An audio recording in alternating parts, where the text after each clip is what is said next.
Mains में ऐसा नहीं आएगा, लेकिन यस जेईई मेंस में तो सवाल ही फॉर्मूला बेस आ रहे हैं, ठीक है। और मुझे जहां तक लग रहा है भाई सीबीएसई को दोबारा पेपर बनाने के लिए दे दिया गया है ना। अब देखो क्या होता है भाई देश में अभी, जो मुझे आज सुबह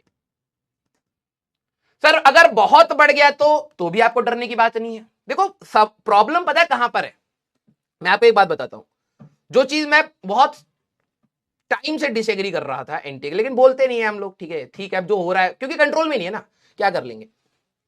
पेपर टफ ही आना चाहिए, ठीक है, पेपर टफ ही आना चाहिए, इजी से तो कोई सोल्यूशन ही नहीं है।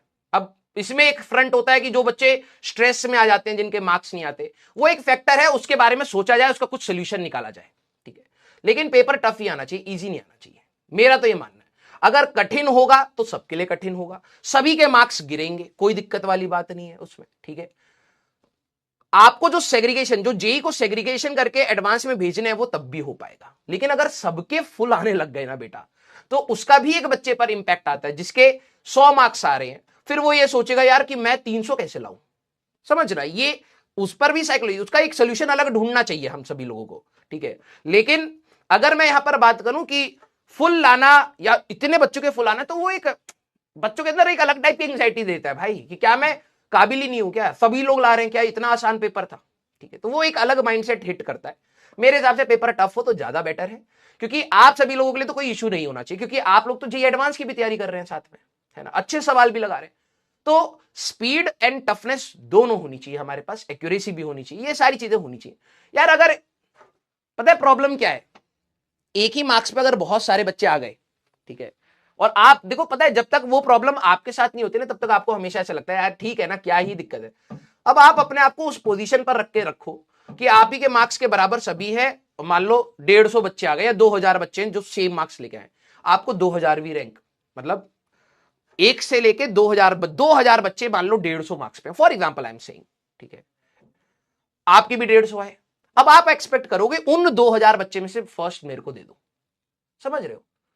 लेकिन अगर आपको 2000वीं लास्ट मिल गई तो कितना दर्द होगा यार, मेरे भी तो बराबर मार्क्स आए, ठीक है, मेरे को इन 2000 के बिल्कुल लास्ट में क्यों रखा। तो वहां पर बहुत दिक्कत है। आप अगर मार्क्स कम पेपर टफ बनाओगे तो वो जो टॉपर्स का जो मार्क्स का एक ही मार्क्स पे बहुत सारे बैठे हुए हैं ना, वो हिलेगा भाई, और होना चाहिए मेरे हिसाब से, ठीक है, मेरे हिसाब से होना चाहिए। अब देखो आप लोग एग्री नहीं करोगे, सर हमें स्ट्रेस होता है, भाई देख इजी पेपर में भी तेरे को कम स्ट्रेस नहीं हो रहा है, ठीक है, इजी पेपर में भी कम स्ट्रेस नहीं हो रहा है। जो बच्चे 270 लाते हैं ना, उनको भी डाउट होता है यार 270 लाने के बाद भी पता नहीं मेरी परसेंटाइल क्या बनेगी, 280 लाने के बाद भी समझ नहीं आता कि मैं टॉपर हूं या नहीं हूं, ठीक है, वो एक अलग प्रॉब्लम है। तो यार टफनेस से कोई दिक्कत नहीं है, पिछली जनरेशन ने भी टफ एग्जाम्स दिए हैं, और मुझे लगता है कि टफनेस होनी चाहिए, क्योंकि हम लोग यार अपने देश का करियर है, और हम लोग अगर अपने आप को पढ़ते समय अगर अपने टफनेस जोन में नहीं डालेंगे तो फिर कब डालेंगे यार, क्लियर। तो मेरे हिसाब से बेटर है, ठीक है। और आप सभी लोग बेटा देखो पीवाईक्यूज आप जेईई मेंस के कर रहे हैं, कोशिश करना 2019 से पहले के भी आप सवाल लगाओ, ठीक है, भले आप सेकंड ड्रॉप हैं, फर्स्ट ड्रॉप हैं, जो भी है 2019 से, क्योंकि 2019 से लेकर अभी तक ही इतने सवाल हो जाते हैं, बच्चे फंसे रहते हैं। अब एक बच्चा कहेगा सर मेरे पास तो टाइम ही नहीं है, कोई नहीं, मैनेज करो और पिछले पुराने सवालों पर अब जाना स्टार्ट करिए, ठीक है, क्लियर, हाँ या ना, ओके।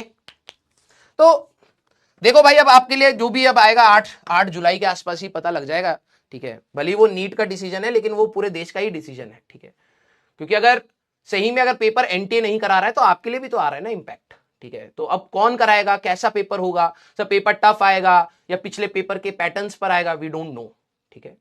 अब पता नहीं वो सिलेबस को रिड्यूस करेंगे, सिलेबस का क्वेश्चन के नंबर ऑफ क्वेश्चंस को चेंज करेंगे, वी डोंट नो, ठीक है। What we can do is we can study our all topics with same intensity with same dedication, clear, yes, ठीक है। आइए चलिए भाई